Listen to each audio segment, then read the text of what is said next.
Hello students, we are back with another new video. We are reading chapter 4 of history, the Mughal Empire, and in this video we will talk about Akbar. This is very interesting chapter. बहुत ही interesting chapter है, read करने में अच्छा लगेगा, interest आएगा। तो चलिए read करते हैं अकबर के बारे में।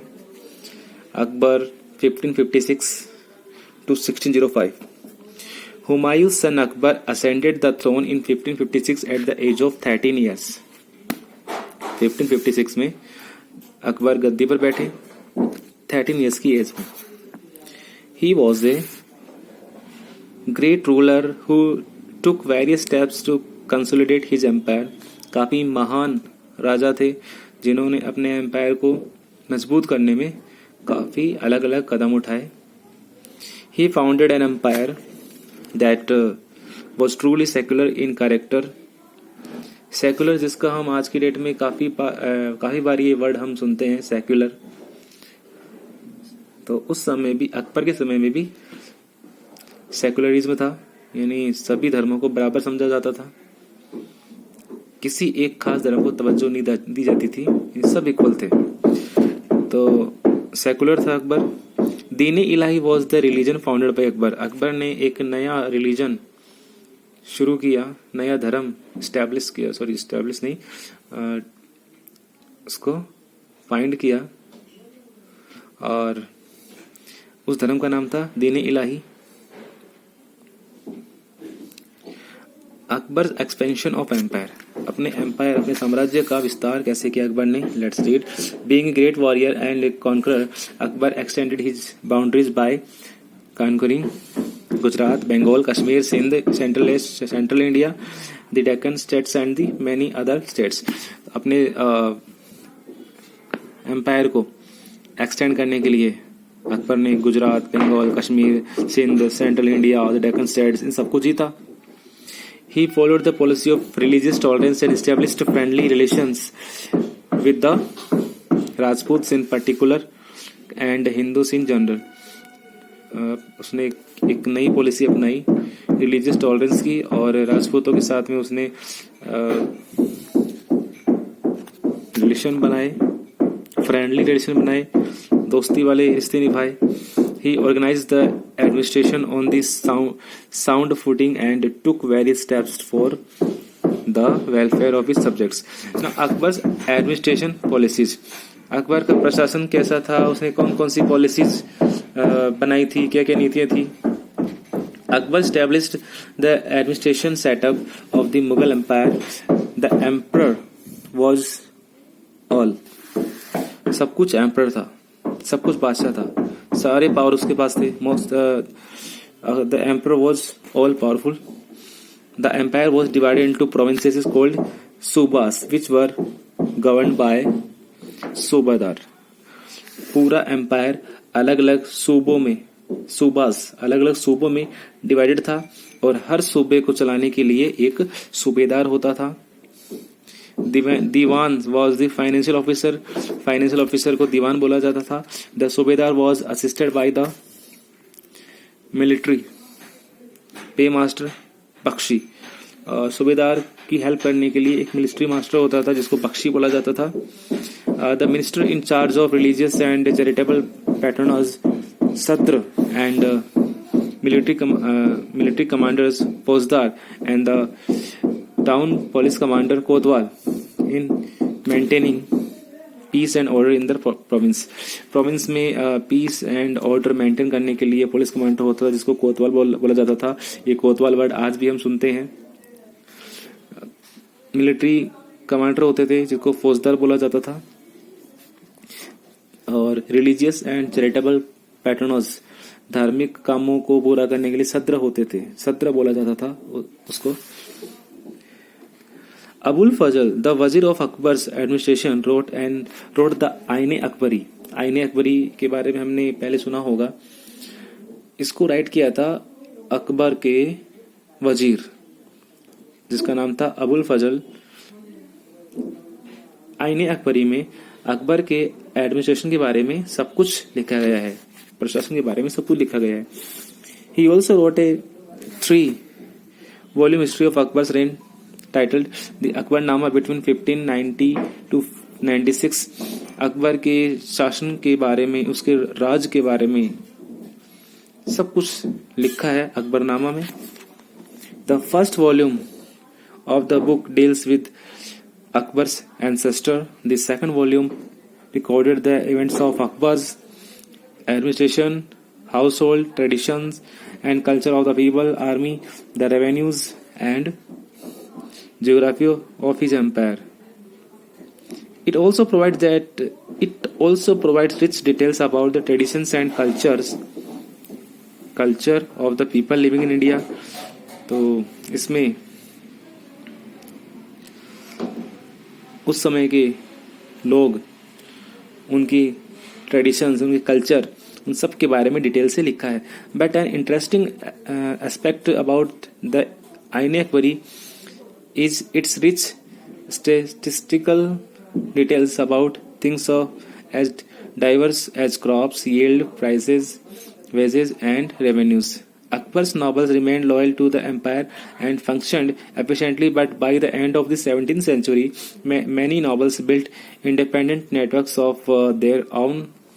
Their loyalties weakened by their own self-interest. 17th century के पहले अकबर के सारे नॉबल्स उसके लिए लॉयल थे, यानी उसके लिए वफादार थे. लेकिन 17th सेंचुरी के एंड होते होते सारे जो उसके नॉबल्स थे, जो पहले वफादार थे, वो खुद को इंडिपेंडेंट समझने लगे थे, खुद को आत्मनिर्भर बना लिया था और इस तरह से अपने खुद के इंटरेस्ट के लिए अपनी जो वफादारी थी उसको उन्होंने कम कर दिया. अकबर के लिए जो पहले वफादारी थी उसको कम कर दिया. अकबर्स रिलीजियस पॉलिसी, धार्मिक नीतियां क्या क्या थी. Akbar's liberal religious views and his marriage with Rajput princes influenced his religious outlook. जैसे कि अकबर ने एक राजपूत प्रिंसेस जिसका नाम जोधा भाई है, जिसको हम बोलते हैं, हमने सीरियल भी देखा होगा जोधा अकबर, उसमें बताया गया है कि अकबर ने एक राजपूत प्रिंसेस, राजपूत राजकुमारी जोधा से शादी की थी और उसके बाद में उसका जो रिलीजियस आउटलुक है वो पूरा प्रभावित हुआ, चेंज हो गया अकबर धर्म के मामले में. ही used to hold talks with the leaders of various religions. अलग अलग धर्मों के जो लीडर्स होते थे उनके साथ में वो बातें किया करता था, मिलता था. Marriage of Akbar with a Kachwaha princess, daughter of the Rajput ruler of Amer, is an example of Mughal marriages with Rajput. Amer के राजा की बेटी के साथ में अकबर ने शादी की थी. During the 1570 he built a building called इबादत खाना at Agra to hold discussion with the religious leaders where views were exchanged freely. 1570 में अकबर ने इबादत खाना, एक बिल्डिंग का नाम है, उसको बनवाया इबादत खाना, जहां पर अलग अलग धर्मों के जो लीडर्स होते थे उनके साथ में वो डिस्कशन किया करते थे और अपनी व्यूज, अपने जो विचारों को एक्सचेंज करते थे, विचारों को सुनते थे, अपने विचार देते थे, उन धार्मिक नेताओं के विचार सुनते थे और अपने विचार उनको देते थे फ्रीली, बिल्कुल आजाद होकर. He also introduced the policy of सुल-ए-कुल.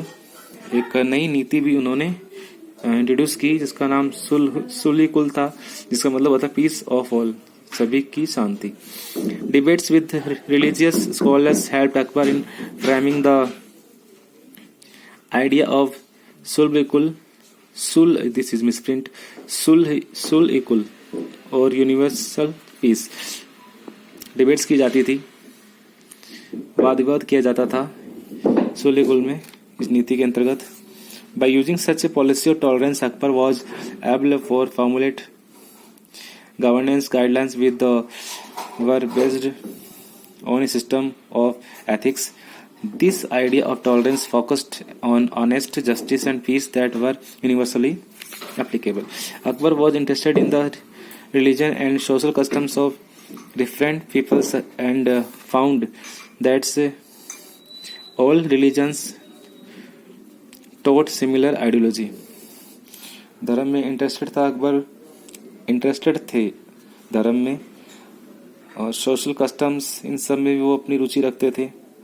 अलग अलग लोगों से मिलना, उनके विचारों को सुनना, उनकी आइडियोलॉजी को सुनना, ये सब अकबर क्या करते थे। It made him realise that religious scholars who emphasized rituals and dogma were often bigots. Their teaching created divisions and disharmony amongst his subjects. तो अकबर का ये मानना था कि अलग अलग धर्मों के जो नेता हैं, जो प्रीचर्स हैं, उनकी टीचिंग्स ने, उनकी शिक्षाओं ने लोगों में बंटवारा कर दिया है, लोगों को बांट दिया है, और लोगों के बीच में जो हारमोनी थी, भाईचारा था, उसको खत्म कर दिया है, डिसहारमोनी कर दिया है। Thus he incorporated the principles of all the religions to find a new faith with the named दीन इलाही। तो ये सब सोचकर अकबर ने एक नया धर्म शुरू किया, दीन इलाही। But sadly Din Ilahi did not attract many converts and it ended with the death of Akbar. ज़्यादा समय तक नहीं चल सका दीन इलाही, और अकबर की डेथ के बाद में ये ख़त्म हो गया। जब तक अकबर थे तब तक दीन इलाही था, अकबर के बाद में दीन इलाही भी ख़त्म हो गया। अकबर्स कॉन्क्वेस्ट, अकबर की कॉन्क्वेस्ट यानी अकबर के विजय अभियान, कहाँ कहाँ विजय पाई, ये सब हम रीड करेंगे अब। When Akbar was crowned in 1556, the Mughal Empire was scattered. He established a vast empire. This is again misprint, VAT, not VAT. This is VAST, vast. तो अकबर ने बहुत बड़ा एक एम्पायर एस्टेब्लिश किया, दूसरे किंगडम्स को जीतकर, दूसरे राज्य को जीतकर बहुत बड़ा एम्पायर एस्टेब्लिश किया। ही कैप्चर्ड ग्वालियर, अजमेर, जौनपुर एंड मालवा, इन जगहों को अकबर ने जीता। He also succeeded in capturing the famous fort of Ranthambore and Chittor. Rajasthan की फेमस फोर्ट्स हैं रणथंबोर एंड चित्तौड़, इनको भी जीता। 1570 to 1585 the military campaigns in Gujarat were followed by campaigns in the east, in Bihar, Bengal and Odisha. Present में ओडिशा को ओडिशा बोलते हैं, पहले ओडिशा बोलते थे। इन जगहों को भी जीता। Akbar's armies also conquered Kabul, Sindh and Balochistan, इन जगहों को भी जीता। 1605 the campaigns were launched in the north west Kandahar. Kandahar was seized from the Safavids. Kashmir was annexed after the death of Mirza Hakim. Mirza Hakim की डेथ के बाद में कश्मीर को भी अकबर ने एनेक्स कर लिया, यानी अपने अधिकार में ले लिया। The Mughal forces remained busy in the annexation of Berar, Khandesh and parts of Ahmadnagar. तो मुगल फोर्सेज थी, जो मुगल फौज थी, वो बेरारा, खानदेश और अहमदनगर के कुछ हिस्सों को एनेक्स करने में बिजी थी, अपने अधिकार में लेने में व्यस्त थी। अकबर्स राजपूत पॉलिसी। अब राजपूतों के लिए अकबर की क्या पॉलिसी थी। Rajputs were the most powerful rivals of Mughals in north India. North India में जो अकबर के सबसे पावरफुल राइवल से विद्रोही थे वो राजपूत ही थे। सबसे बड़े जो विरोधी थे वो राजपूत ही थे नॉर्थ इंडिया में। Akbar was a far sighted ruler who knew that there could be no permanent Mughal rule in India without the support of the Rajput. Akbar एक फार साइटेड था। फार साइटेड मतलब दूरदर्शी था, दूर की सोचने वाला था। फार साइटेड, दूर की सोचने वाला। तो अकबर दूर की सोचने वाला था, फार साइटेड था, और वो ये जानते थे कि इंडिया में बिना राजपूतों की सपोर्ट के, यानी बिना राजपूतों के सपोर्ट के परमानेंट मुगल रूल नहीं रह सकता। हमेशा के लिए मुगल रूल नहीं रह सकता जब तक कि राजपूतों का सपोर्ट नहीं मिल जाए। So he adopted a special policy to handle the Rajput. उसने राजपूतों को हैंडल करने के लिए एक स्पेशल पॉलिसी, एक खास नीति अपनाई। He try to be friendly with the Rajput state instead of overpowering them, यानी उन पर अपना पावर दिखाने के बजाय अकबर ने उनके साथ में फ्रेंडली रिलेशन बनाए, दोस्ती की, अपनी शक्ति दिखाने के बजाय राजपूतों से दोस्ती की। In order to do this he adopted all possible measures, alliances and assigning higher post to Rajput chiefs. Rajput जो चीफ होते थे उनको ऊंची ऊंची पोस्ट दी और उनके साथ में रिश्ते निभाए, अलायंसेज बनाए। This made his position stronger and they became his loyal comrades. तो इस तरह से अकबर की जो पोजीशन थी वो और भी स्ट्रांग हो गई और सारे राजपूत अकबर के वफादार बन गए।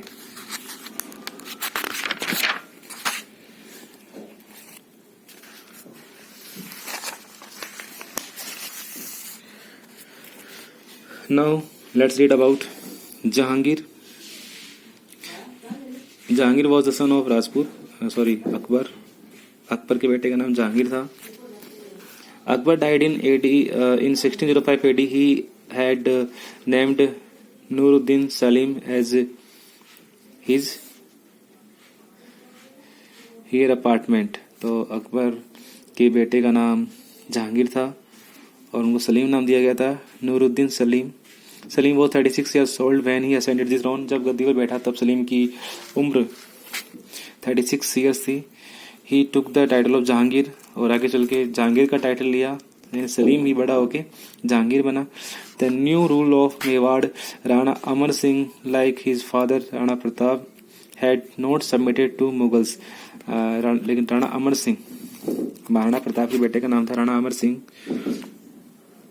उन्होंने अपने फादर राणा प्रताप की जगह ही, राणा प्रताप की तरह ही मुगलों की अधीनता स्वीकार नहीं की। यानी उन्होंने मुगलों से हार नहीं मानी, मुगलों का विरोध किया। राणा अमर सिंह महाराणा प्रताप के बेटे थे और जहांगीर अकबर के बेटे थे। So Jahangir led a campaign against him. तो जहांगीर ने राणा अमर सिंह के खिलाफ एक अभियान चलाया। The Rana was defeated in 1614 AD but because he had provided refuge to Jahangir when he had revolted against his father Akbar, he was given liberal terms. Thereafter he remained loyal to the Mughal emperor. लेकिन आगे चल के राणा अमर सिंह भी Mughal emperor या मुगल बादशाह के लिए वफादार बने रहे। स्थितियां चेंज हो गई, परिस्थितियां चेंज हो गई। Only 5 months after Jahangir ascended the throne,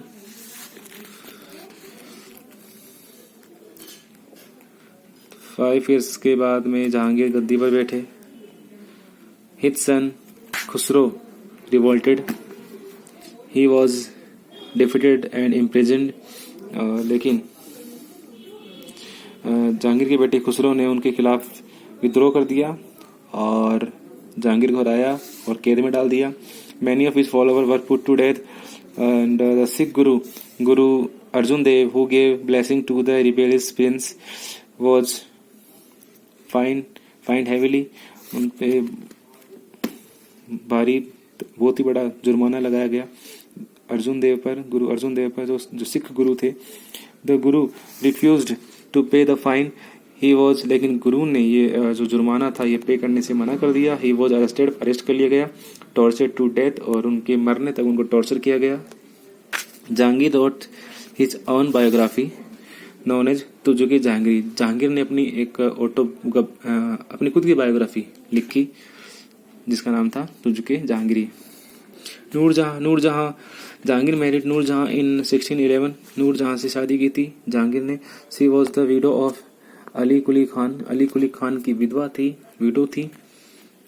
N Afghan Nobel, एक अफगान नोबल थे अली कुली खान, उनकी विधवा थी नूरजहां, और नूरजहां से जहांगीर ने शादी की थी। Her father Mirza Ghiyas Beg was a courtier of Akbar's court.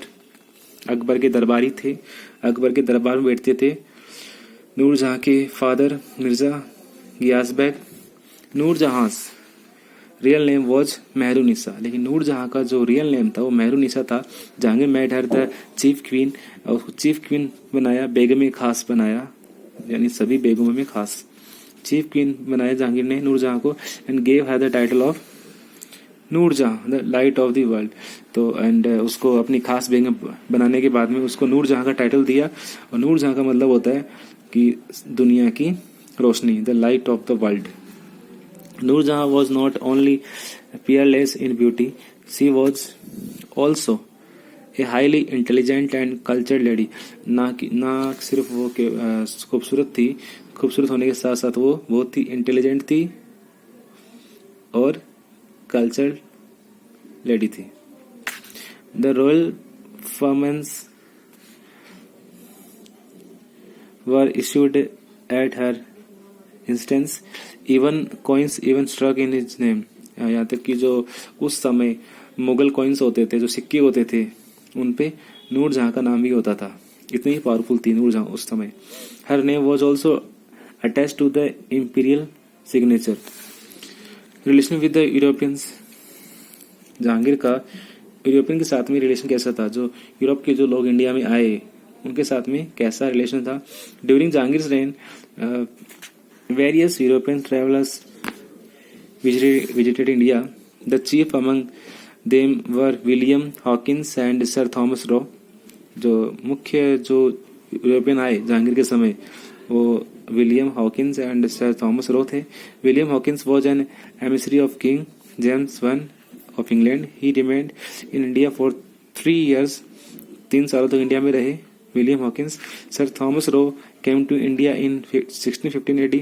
He succeeded in obtaining trade concession from Jahangir for the British trader. India में व्यापार करने के लिए कुछ खास उनको छूट दी गई थॉमस रो को जहांगीर के द्वारा। He also got permission to set up a factory at सूरत। सूरत में उनको एक फैक्ट्री सेटअप करने के लिए भी परमिशन दी गई।